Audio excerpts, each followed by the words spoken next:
to day 18 of Cybersecurity Awareness Month. Today, we're wrapping up our little mini series on attacker motivations. And while there are other motivations out there, it's important that we acknowledge we'll never truly know most motivations for most attackers. But the one we're going to talk about today are state sponsored attackers.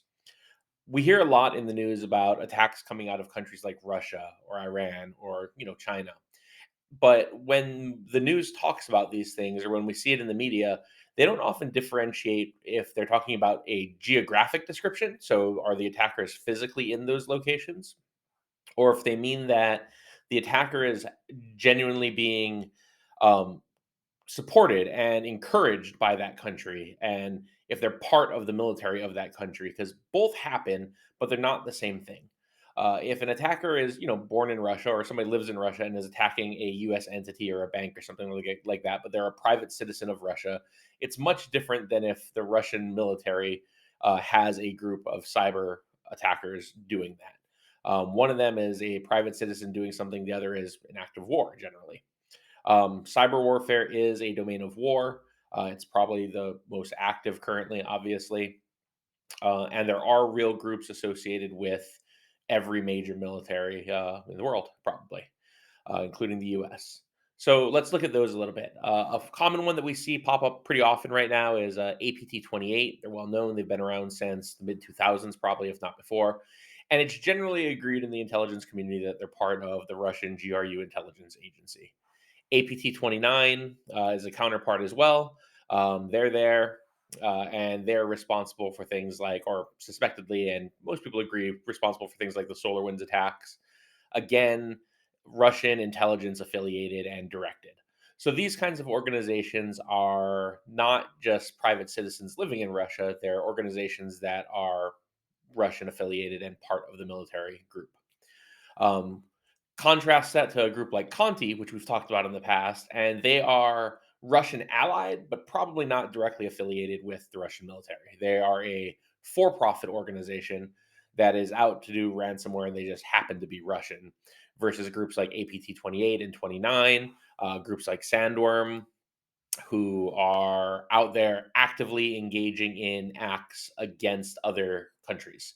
So Sandworm is probably most famous for attacking the Ukraine power grid in 2014, I think, and recently. So they've been a highly active group for a long time. There's a really great book about them if you're interested in that kind of history. It's called Sandworm, uh, A New Era of Cyber Warfare. Yeah, really good book. Definitely check that out if you're interested in that type of stuff. When it comes to kind of understanding who these attackers are and attributing attacks to them, it's really important to remember that who the attacker is isn't the most relevant detail. Understanding the motive of an attacker is important because it lets you kind of understand if you're a target or not.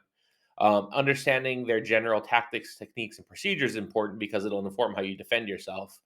But there's not a lot you can do about it unless you're, law enforcement or you're an army or a military unit.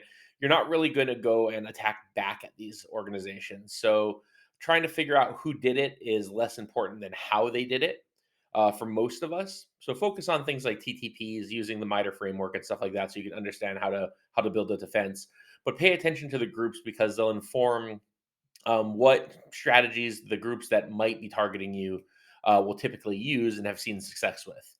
And that's really the best thing you can kind of derive out of these types of conversations. It's not really who did it, why is important so you understand if you're a target or not, but really how they did it becomes the key crucial conversation you need to have. At the end of the day, attribution is very, very difficult. I think Rob Lee over at Drago said, right, if you can replace the Simpsons as the attribution, then it doesn't really matter who did it at that point because you're not changing your behavior after the fact. So if you say it was the Simpsons who did it and your next step is the same, you probably didn't really care about attribution. You cared about understanding how they did it and why, so you can defend yourself a little bit better. And I think that's a pretty good, sound way to deal with this stuff.